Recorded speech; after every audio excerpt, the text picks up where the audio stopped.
تکبر نیکیوں کو کیسے کھا جاتا ہے۔ بنی اسرائیل میں ایک شخص بڑا نیک، عابد اور زاہد تھا۔ سب لوگوں میں اس کی بڑی عزت تھی، اس کی نیکی اور پرسائی کا بڑا ہی چرچا تھا۔ اس علاقے میں ایک اور شخص تھا، لوگ اسے بہت برا انسان سمجھتے تھے۔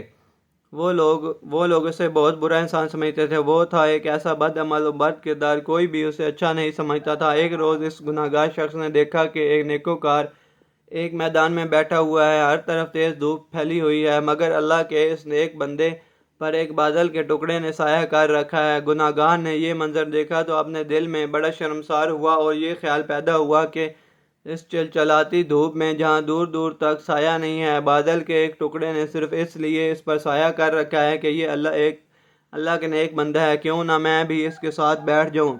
یہ عجیب واقعہ کہ اس کی برکت سے اللہ تعالیٰ مجھے بھی بخش دے اور میری خطاؤں کو معاف کر دے۔ یہ شخص عابد و زاہد کے پاس گیا اور اس کے ساتھ سائے میں بیٹھ گیا۔ اس کے بیٹھتے ہی اس عابد و زاہد کے دل میں خیال آیا کہ یہ اپنے زمانے کا بدترین گناہگار اور پوری قوم میں بدنام شخص ہے، اس کے ساتھ تو کوئی بھی اتنا بیٹھنا پسند نہیں کرتا، یہ میرے پاس کہاں آ بیٹھا۔ یہ خیال آتے ہی اس نے اس رسوائے زمانہ کو اپنے پاس سے اٹھا دیا۔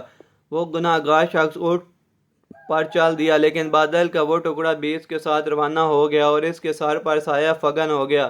پیغمبر وقت کو وحی آئی کہ ان دونوں سے کہو سو کہ نئے سرے سے اپنے اپنے اعمال کی ابتدا کرو، کیونکہ اس فاسق و فاجر نے جو کچھ کیا ہے ہم نے اس کے خلوص، حسن نیت اور جذبہ شرمساری کے سبب اسے بخش دیا اور اس کی پچھلی تمام خطائیں معاف کر دی، جبکہ اس عابد کی تمام نیکیاں اور اچھے اعمال اس کے تکبر کی وجہ سے اس سے چھین لیے۔